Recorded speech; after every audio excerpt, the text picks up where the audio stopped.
Atamarie, Morena, tēnā koutou katoa, and kia ora. Good morning and welcome one and all of you, and come on in and join us today. It's great to see everyone on today's program here where we're talking about overcoming imposter syndrome.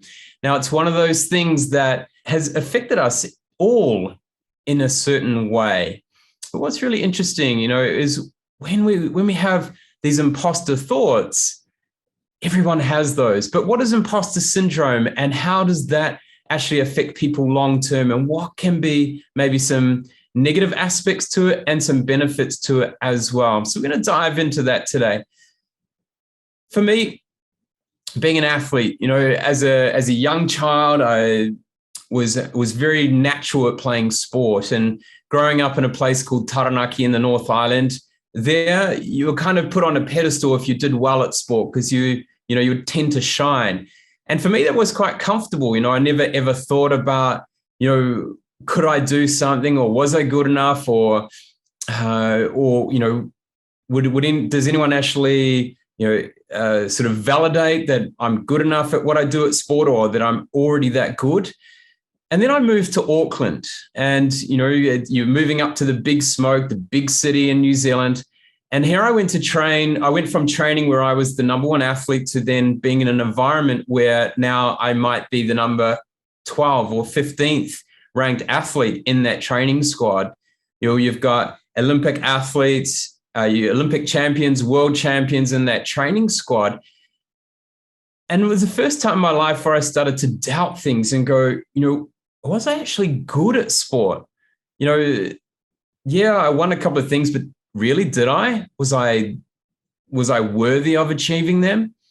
And it took a really long time to find that space where I actually was, comfortable in knowing that, yes, I had achieved quite a lot and I was successful. And until I kind of pulled that handbrake and let it off, was I allowed to really start to fulfill my potential as an athlete. But once I finished my career as an athlete, similar type things started to happen in the corporate space.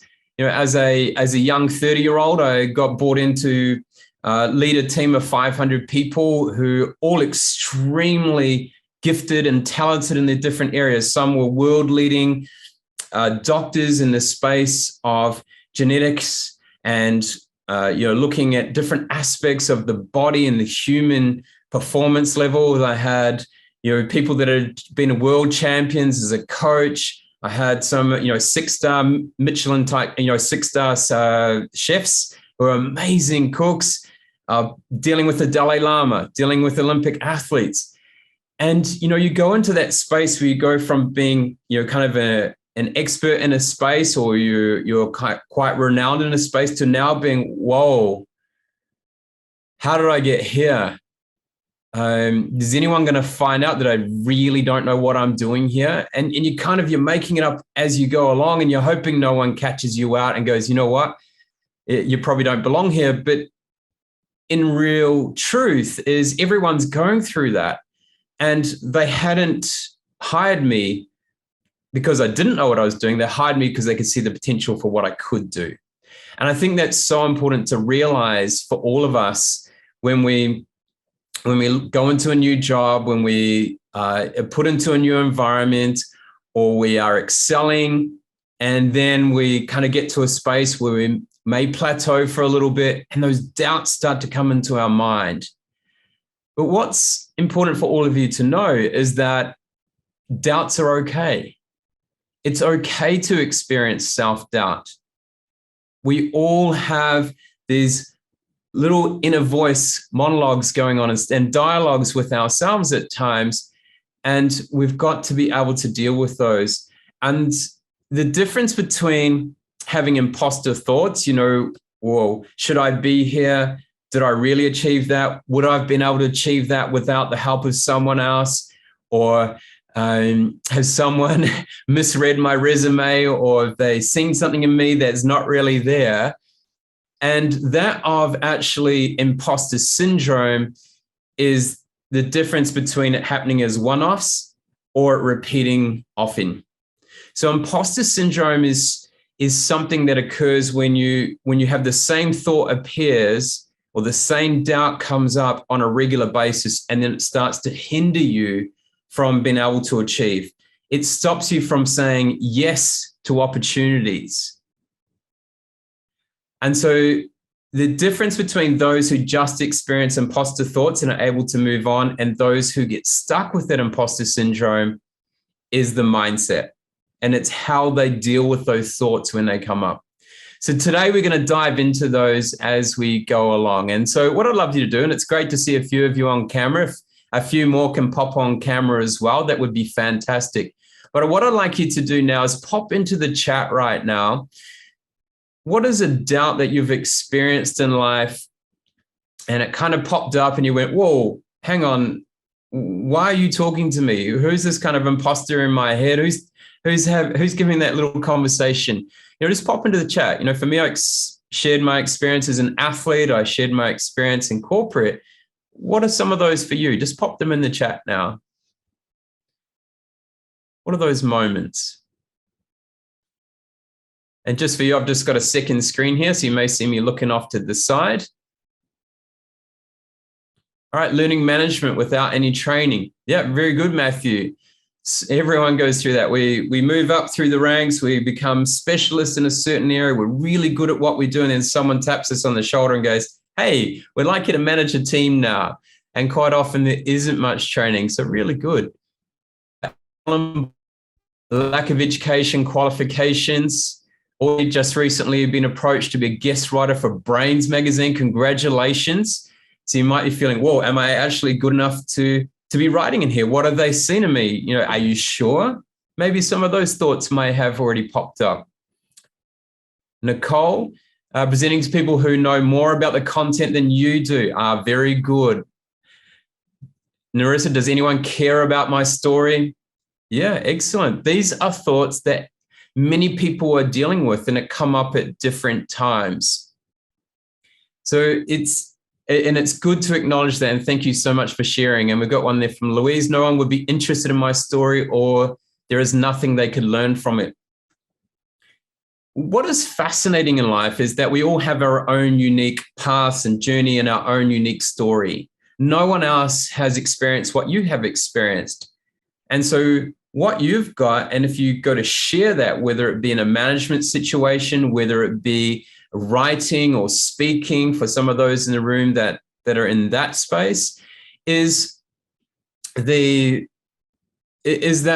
anytime you share something, it gives an opportunity for someone to see it in a different perspective.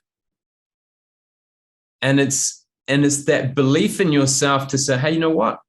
Yes, this is what I've experienced. I'm going to put it out there and hopefully that will help someone else. Someone else may go, yep, that's okay. Others may go, wow, that's really interesting. That will really help me. And I think we get caught up in life a lot where we overanalyze stuff and we think everything we're doing is so simple. I know some of the content where I've had the people lean in the most as a facilitator is when we are delivering what we feel is the most basic content. But just because we've caught it, we've embedded it, and we're used to it, doesn't mean that everyone else has.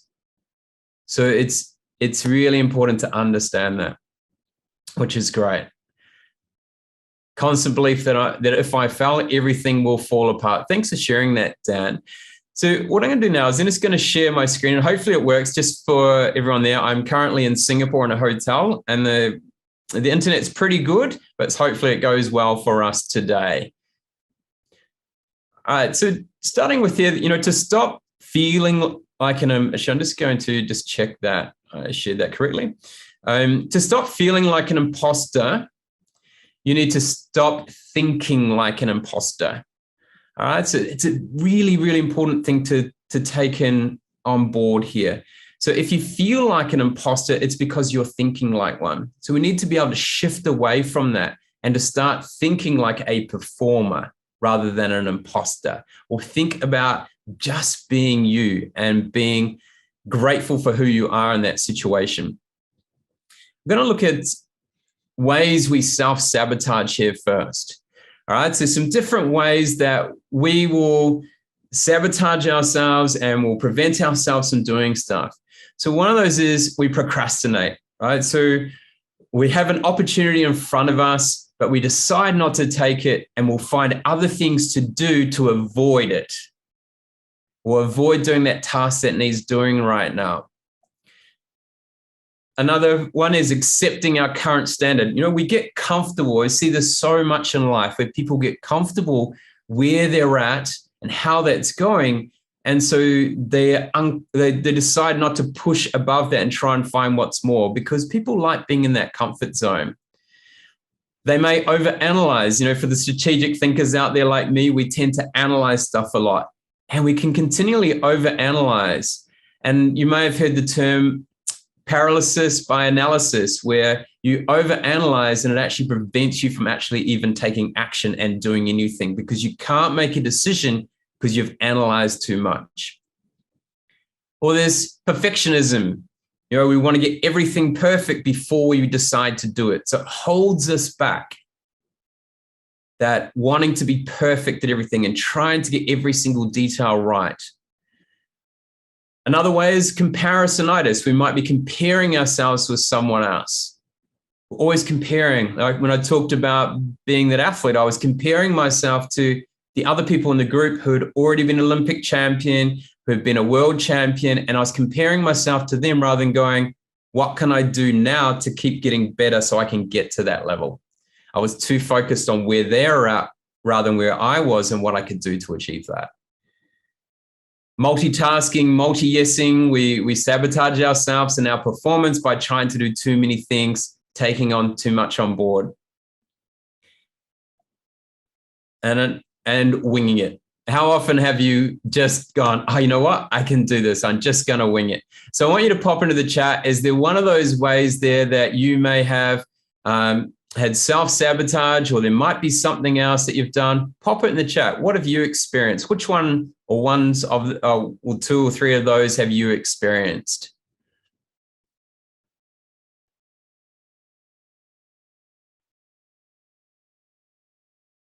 Stop sharing. So procrastinate it, wing it. There's a few there. Lol, all of them, Charlene. Louise, procrastination, overanalysis, comparisonitis. Yep, all of them. All right. So there's all these things that we put in our barriers in our own mind that stop us from doing what we can really, really achieve, which is really interesting, isn't it? Combination of all. Yep, all. So it seems like we've experienced a few of those. What I want to do now is just share with you 5 different types of imposter syndrome and people they may show up in. They're not all of them, but here are some key ones where we see this. And actually, before I share, one thing that's really interesting is that imposter syndrome tends to be more prevalent in high achievers, in those that are in positions with high uncertainty, high risk, positions where they are educating people, or their opinion or their decisions are very public in the world, like governments or speakers, CEOs obviously are in a position where a lot rides on what they say. So they tend to experience imposter syndrome probably a lot more than the average person. So if you're in this room, it already shows to me that you're wanting to learn, you're wanting to grow, and that you probably tend to be more in that group of people that are more likely to experience imposter syndrome. So those 5 different areas that we look at where we tend to see the imposter syndrome occurring quite a lot. The first one is around the perfectionist. Okay, we talked about that in self-sabotage, the person that is trying to perfect everything there, and they won't stop until they get everything right, or they feel like they've failed when they haven't put out their 100% best work or their best speech or their best piece of writing. And so they have this excessive high goals for themselves that really prevents them from being able to get out there. And when they don't reach those high goals, they get to get really, really down on it. And they're kind of the control freaks of the world out there. So they want everything done right, and they want it done for themselves.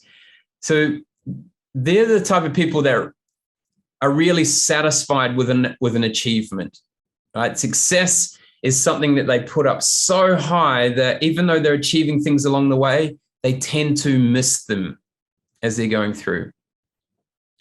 The next one here is the invincible.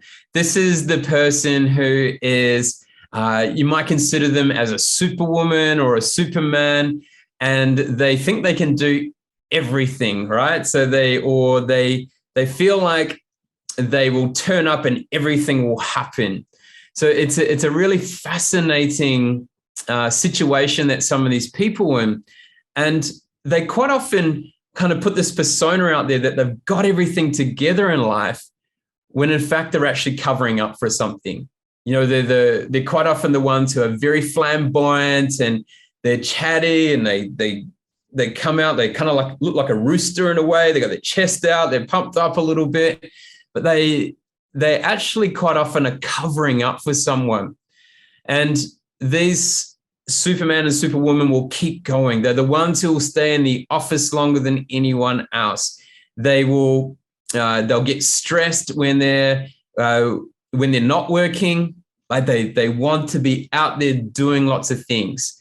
And so sometimes they're the people that have, maybe in a CEO role, for instance, but they don't feel like they have earned that right to be the CEO yet, or they have been put into a new position and they don't feel like they've earned that right to be there. So they will keep working harder and harder to actually be able to get to a space where they feel, you know what, I now actually can fit into this role. So that tends to hold them back from that perspective.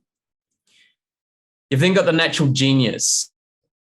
Those ones that we see out there who are super bright, intelligent, and they're used to getting everything without too much effort. We might have seen it as an athlete, or seen those athletes when we were at school, or the musicians who can pick up a violin and start playing straight away, or they're naturally gifted at painting something, but it all comes too easy. So they tend to, when things get a lot tougher and everyone comes up to the same level as them, they find it a little bit challenging. That's when the imposter thoughts coming in as well. They're also someone who quite often finds it very difficult to have a mentor or coach. Because they have always been successful and find it easy, they tend to shy away from having a helping hand. They feel naturally they can do it by themselves, which starts to hinder them after a while. We've then got the individualist. The individualist is someone who wants to do everything by themselves. They feel like, if you give them a task, they don't need your help. They're going to figure out every single way to get there. And these people, they refuse to have help. And it's quite fascinating. Like from the outside, you can see them and you can see they're doing well and they're wanting to make it work, but they don't want to let the help in. They'll put up the barrier or they'll say no to things. And there's someone that really, really struggles to do stuff with other people. Then we've got the final one, the expert. So these are the ones who have huge knowledge in one area, highly intelligent. People seek their knowledge, but they're always kind of wondering whether they have actually got it right. What they say, is it actually correct? And are they going to get exposed sometimes? So even those that, if you look at these 5 aspects, they're real high achieving type areas, but they're the ones who are most likely to start hearing those imposter thoughts and start to develop an imposter syndrome along the way. That's cool. So I'm just going to stop that there. If you have any questions, just pop it in the chat as well. But we're getting, as the next part here, we're going to go into some practical ways that we can deal with the imposter thoughts, or even if we get into that imposter syndrome space where the thoughts become repetitive. So if you have any questions, pop them in the chat. More than happy to answer them if we can during this time. So as we go into this next part here, I'm going to show you 5 practical ways to to overcome those thoughts. And as we go through this, I want you to kind of reflect, take some notes here and look at which one of these you can actually use. So as we go into this one, the first one here is I like to ask it. So if you get a thought pop into your brain, you need to ask the question, does that thought help or hinder you? Does it help or hinder you? And being able to identify what type of thought it is makes it much easier to manage that thought. And then you can make a decision. So once you've asked it, does it help or hinder me? You can then make the decision. And there's three aspects here. You can either disregard it, you can focus on that thought, or the third one, you can reframe that thought. Okay, so disregard it, focus on it, or reframe that thought. And so it's super, super important to acknowledge it first and get that thought in there. The second one is disrupt it, right? And there are actually many practical ways to deal with the imposter thoughts, but I really like this one, disrupt it. And disrupt it is about something that happens quite abrupt, and it creates a trigger to stop that mindset or stop that thought pattern or stop that behavioral response to that thought. Now, you can get quite extreme here. And, I've seen this happen with a parent. I've seen a parent do this before with a kid, where you've got a kid who has just this crazy tantrum and they're going nuts and they're loud and they're throwing stuff. And all they did is picked up a glass of water and threw it in their face. And it startles them and it creates a reset. So that's quite an extreme version of disrupted, but you could, you might see it in movies, or you might see it where athletes, sometimes you'll see them walk across and they will grab water and just throw it in their face. And what it does is it disrupts the pattern of behavior and allows them to reset. It could be just a click of the fingers or a stamping of the feet, or it may even be looking to the sky. It could be a key word. For some, it might just be focus, or it could be any sort of word that resonates with you that can then can disrupt that abrupt disruption of that psychological mindset there. And for others, it could be just a change of scenery. So if you're in that pattern at home or in your workplace, it's a go for a walk and it can help disrupt it. So the first one, ask it. Second one, disrupt it. The third one is reframe it. So you first need to acknowledge the thought that comes in, then reflect on it. Okay, like we did with the ask it. What is the thought? Is it helping me or hindering me? Then you can go into reframing it. So you can take it from a positive thought and turn it into, a negative thought and turn it into a positive thought, right? So how can you shift it away from there? The next one is visualize it. So being able to visualize successes. Like we quite often, when we get into imposter thoughts, our brain starts seeing pictures and visions of negative things. And so people that are experiencing imposter syndrome have had lots of successes, have achieved positive things. So it's about visualizing that success and what was the outcome of that. It's really important to visualize those successes so that we start to retrain ourselves that, yes, we are good enough. Yes, we can do it. And we have done it before. We're not a fraud. We're not going to get exposed because we have already done it. And the fifth one is share it. So often in life we have thoughts, but we keep them to ourselves. So how can we have a conversation with someone else and share that? Just by speaking takes a burden off us and allows us to express it. And that person either may be able to help you, or they can put you onto someone else that can help you in that situation. So remember, you're never alone. Now, this is just an introduction to overcoming imposter syndrome. And For us at Speakers Institute Corporate, we have some areas in well-being and performance where we deal in mindset, and we're looking all the time at how can we remove the barriers from me? What is holding you back, and how can we help you as well? So this is just a little bit of some of the curriculum that we have and some of the work that we do with people, just to give an insight into that area. But what I'd like you to do now is I want you to pop into the chat.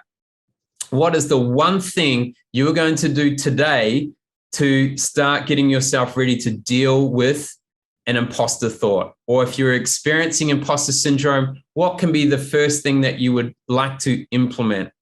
It could be ask it, could be disrupt it, could be reframe it, could be visualize it, could be share it. Good. So we got some reframing, some asking. Excellent. Some disrupting in there. Beautiful. All right. Well, thank you very much for your time today. It's been a real pleasure sharing these thoughts with you.